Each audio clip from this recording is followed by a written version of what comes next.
Remember the scene in Ready Player One where Wade Watts purchases the X1 haptic boot suit and can now interact and play in the world of the Oasis like never before?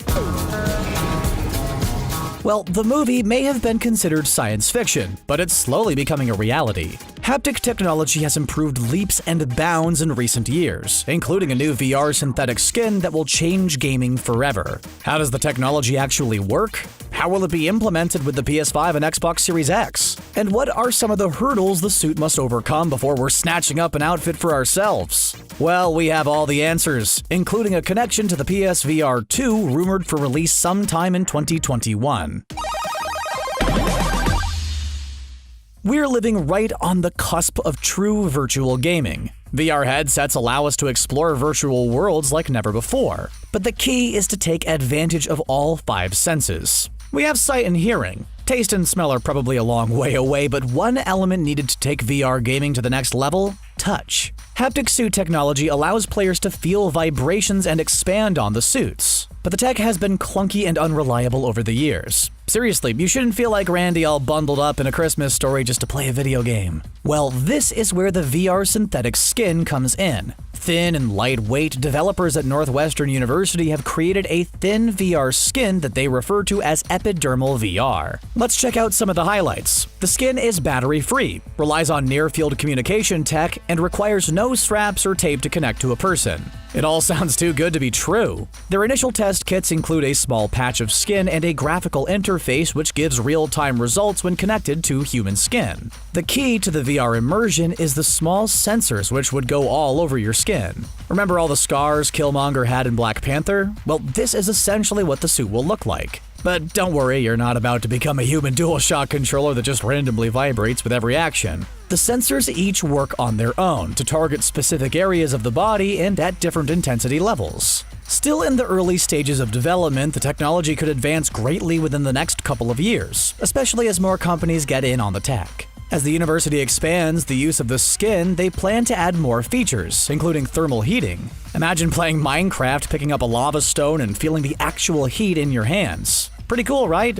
Weather elements could completely change in games. Love exploring Los Santos in GTA 5? Well, imagine feeling the heat of the sun on your neck or a random rain shower pouring over your shoulders. All of this is possible with the new skin. With the launch of the Xbox Series X and PS5 coming, the next generation consoles offer the power and impressive graphics to make the synthetic skin a reality. Players are looking for the next big thing, and improved graphics is only one way to draw new players in. Xbox already has the Kinetic software to build the suit's features into, and the PS5 has something even better, the PSVR. The virtual reality headset was a hit for the PS4 and will be compatible with the PS5. There are also rumors and news popping up on the daily about the PSVR 2. The 4K headset would greatly improve the visuals and the interactive nature of the device. But a haptic suit would be the key to taking virtual reality to the next level. Considering the PSVR headset retailed for around $400 when first released, we imagine a full body suit costing at least $600 or more.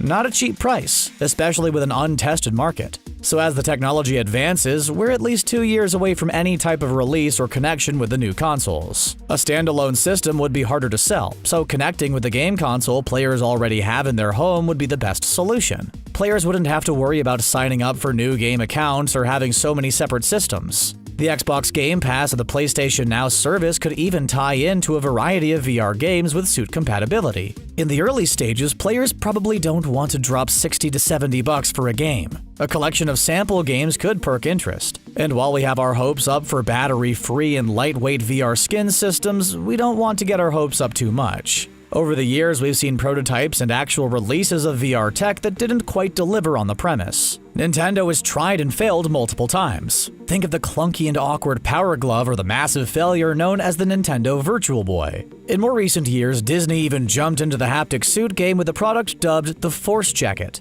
Instead of vibrations, the VR tech relies on a suit filled with small airbags which would react to the visual scene. One example included the feeling of a snake slithering around your body. While the tech looks promising and definitely could be used in theme parks, the current design requires a pretty large air compressor to inflate and deflate the bags over and over again. Not exactly the type of thing you'd want to set up in your living room. air compressors are really loud. The designs are pretty similar to other products we've seen on the market, like the 3RD Space Vest. The vests were designed for players to feel gunshots and other elements of first-person shooter games like Call of Duty and Half-Life 2. Ultimately, the haptic products did not break into the mainstream like companies wished. They weren't enough to get players off the couch and into a full-body interactive world. While implementation of a VR synthetic skin will make sense for shooters, the use of the tech could expand greatly in so many genres of games. We already touched upon the heat felt in Minecraft, but imagine feeling a battle with a creeper. The pang of pain as you chop down wood, or the impact when you fall from a large structure. Imagine a zombie survival game where you actually feel a zombie bite right into your shoulder.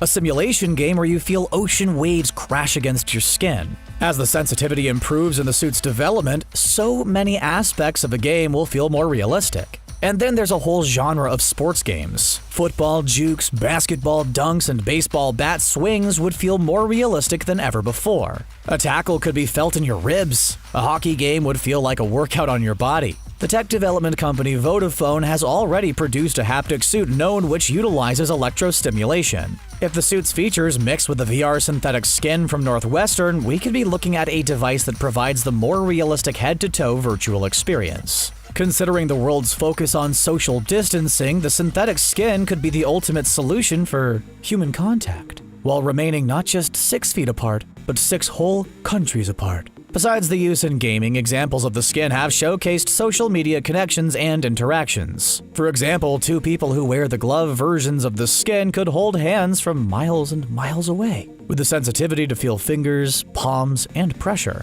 Now, more than ever, the technology could be readily accepted as many forms of social distancing become a part of everyday life. But we can't jump on the VR bandwagon just yet. Our skeptical mind is reaching out to ask some questions and present some of the more common problems. For example, the Vodafone suit touts the ability to feel tackles from other rugby players using wireless 5G technology. The key to the tackle? The player making the tackle slams his body into a padded cylinder. So how would we be able to make a tackle in a future Madden VR game? Would we need to tackle dummies in our living rooms? Would man caves turn into VR centers? We already went through the crazy buying spree purchasing useless add-ons for our Wii controllers. Look, it's now a golf club. And now those are mostly garbage. So on top of purchasing a full bodysuit, we would need VR props to go along with them. Oof, the price would be through the roof. And how about the impact of a tackle? Sure, anyone could transform into a digital Superman, whip their arms around and flip a digital car or two, but what difference does a tackle make when you have an NFL pro like Clay Matthews in the suit as opposed to the everyday Clay Johnson?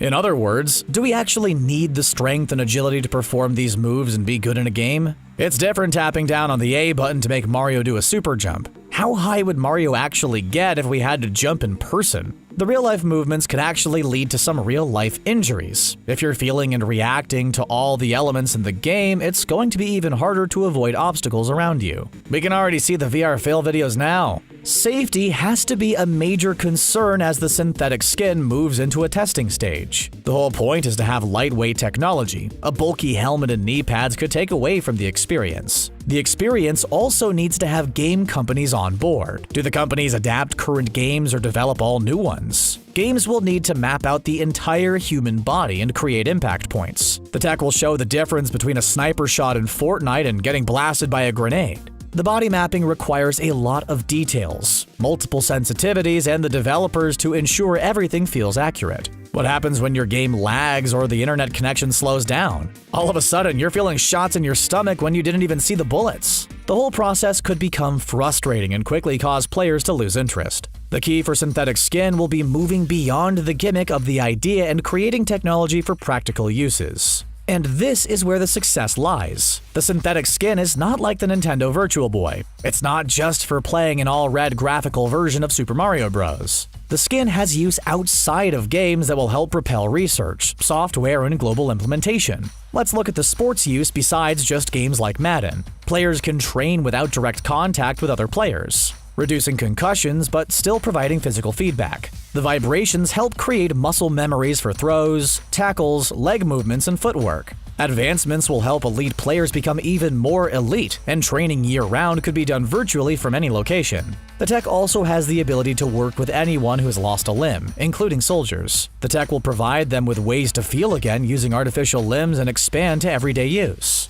The suits will also work both ways to provide information and details. For example, the haptic suit known as the Tesla suit has several features which cater to athletic training and build. The haptic vibrations focus on various parts of the body. Measurement tools calculate stress and fitness activities. A motion tracker will showcase precise movements. The trackers could be used to show changes over time for individuals. In the video game world, we can track our own movements and even create digital characters who are based on our own actions and mannerisms. Yeah, The Sims VR could become a majority reality. Guess we are even closer to Ready Player One's Oasis than we ever realized.